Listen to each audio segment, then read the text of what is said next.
हस्तिनगर नाम का एक गांव था। वहां कमलेश एक कपड़े के मिल में काम किया करता था। उसकी पत्नी विभा लोगों के घरों में काम करके थोड़े पैसे बचा लिया करती थी और अपने बच्चों को स्कूल में अच्छी शिक्षा दिलाने की पूरी कोशिश करते। कमलेश का बचपन से ही एक सपना था कि बड़े होकर वो खुद व्यापार करे, लेकिन व्यापार करने के लिए उसके पास पैसे नहीं होते थे। जब भी थोड़े पैसे कमलेश जमा कर लेता, कमलेश उन पैसों से शराब पी लेता। कमलेश की शराब की लत की वजह से उसकी पत्नी और बच्चे दोनों बहुत परेशान रहते थे। कमलेश मिल में काम करके जितने पैसे कमाता, सारे ही वो नशे में खर्च कर देता। एक दिन, आपको अपने नशे की आदत सुधारनी होगी। हमारे बच्चे अब बड़े हो गए हैं, इस चीज का उनके ऊपर बहुत गलत असर पड़ता है। नशा तो मैंने पिछले 1 हफ्ते से नहीं किया है। मैं भी यही चाहता हूँ कि हमारा बेटा बड़ा होकर बहुत बड़ा आदमी बने। जैसे नशा छोड़ दिया है, वैसे ही कोई अच्छा सा काम भी ढूंढ लीजिए। मैंने कपड़े के मिल पर रहकर लोगों से अच्छा व्यवहार बना लिया है। मैं जो भी व्यापार शुरू करूँगा, वो मेरे व्यवहार से ही चलने लगेगा।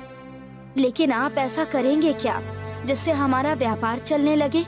इससे पहले आप फिर से नशा करना शुरू कर दें, मैं चाहती हूँ कि आप एक बार मेरे तांत्रिक मौसा जी से मिल लीजिए।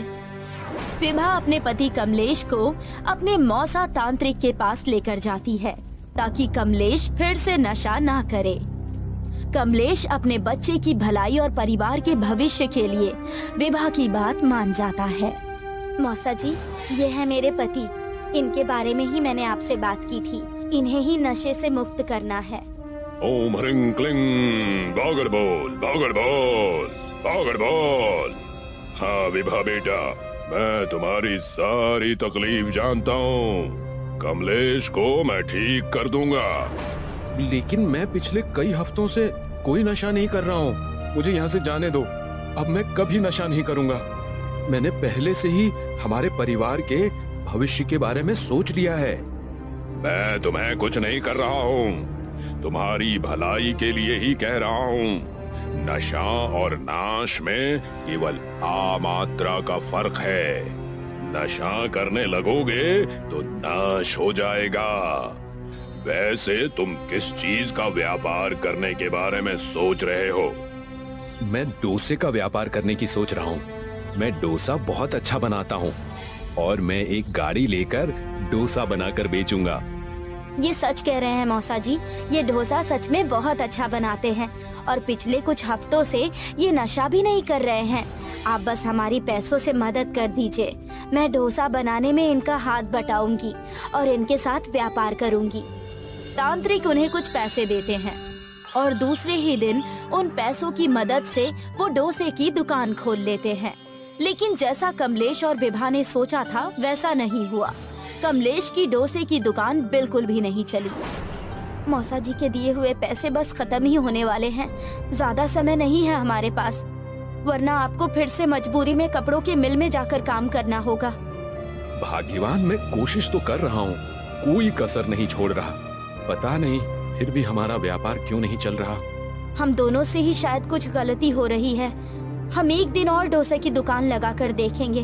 अगर व्यापार हुआ तो हम आगे काम करेंगे, वरना हम मौसा जी से जाकर उपाय मांगेंगे। जैसा तुम कहो भाग्यवान।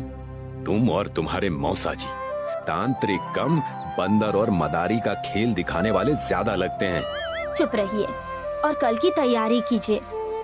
विभा की बातें सुनकर कमलेश दूसरे दिन की तैयारी शुरू कर देता है। दूसरे दिन जब कमलेश और विभा ने दुकान खोली, उनकी दुकान पर भीड़ ही भीड़ थी और ये देखकर वो दोनों बहुत खुश हुए। पिछले दिनों के मुताबिक तो आज का दिन बहुत अच्छा गया है। बस भगवान करे हमारे दिन ऐसे ही जाएं और हम तरक्की करें। लेकिन याद रहे, इन पैसों से आप नशा मत करने लग जाइएगा।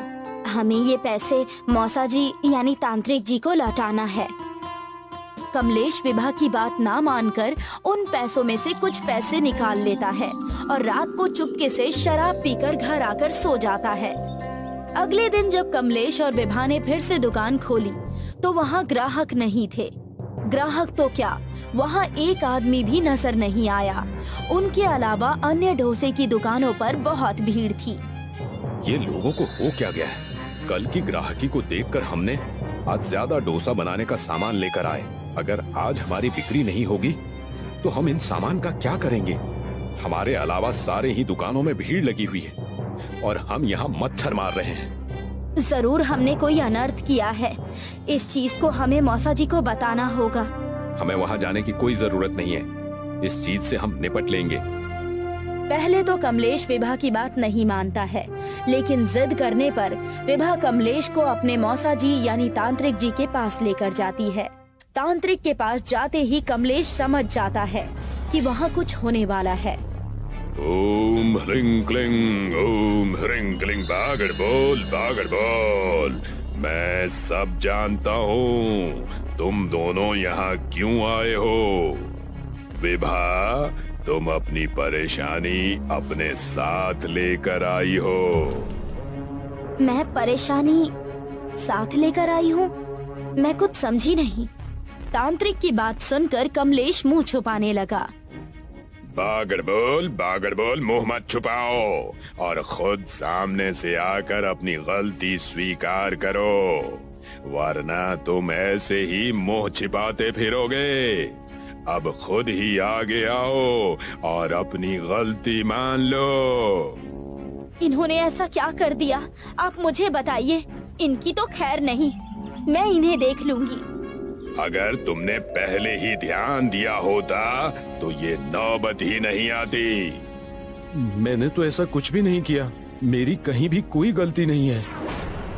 बागड़ बोल, मैंने तुमसे पहले ही कहा था कि नशा मत करो, छोड़ दो नशा करना, लेकिन तुम माने नहीं। तुमने जिस भी दिन नशा किया है, शराब को हाथ लगाया है, उस दिन तुम्हारा व्यापार नहीं चला है। कमलेश की पोल खुल जाने पर वो खुद सामने आ गया और कहने लगा, मौसा जी, मुझे माफ कर दीजिए। मैं अब ऐसी गलती नहीं करूंगा। प्लीज मुझे माफ कर दीजिए। मैंने अनजाने में गलती कर दी। लेकिन आपने ऐसा क्या किया? विभा और तांत्रिक के डर से कमलेश उन्हें सारी सच्चाई बता देता है। मैं हर रात घर से पैसे चुराकर शराब का नशा करता था और जिस भी दिन हमारा व्यापार अच्छा चला, मैंने उस दिन भी नशा किया था पैसे चुराकर। मुझे माफ कर दो। मैं ऐसी गलती दोबारा नहीं करूंगा। कमलेश के माफी मांगते ही तांत्रिक ने कहा, बागड़ बोल, माफी तुम्हें एक ही शर्त पर मिलेगी। आगे से अगर तुम व्यापार बहुत अच्छे और ईमानदारी से करोगे तो तुम्हारी सारी मनोकामनाएं पूरी होंगी। मैं सारी शर्तें मंजूर करता हूँ और मैं आगे से मेहनत भी पूरी करूंगा। ये लो मेरी तरफ से मैगी। अब से तुम डोसा नहीं, मैगी डोसा बनाकर बेचोगे। तुम्हारी पत्नी मैगी बहुत अच्छा बनाती है और तुम डोसा, इसीलिए दोनों को मिलाकर मैगी डोसा बेचो। तुम दिन दूनी रात चौगुनी तरक्की करोगे। बागड़ बोल। विभा ने वो मैगी तांत्रिक से ले ली और अगले ही दिन कमलेश और विभा ने मैगी डोसा बनाना शुरू कर दिया। उस दिन से मैगी डोसा के नाम पर कमलेश की दुकान चलने लगी। कमलेश और विभा का मैगी डोसा चल पड़ा और उन्हें इतना मुनाफा हुआ कि उन्होंने कुछ ही दिनों में 3 दुकानें और खोल ली और कुछ लोगों को काम पर भी रख लिया। कमलेश ने नशा करना भी बंद कर दिया और दोनों खुशी खुशी रहने लगे।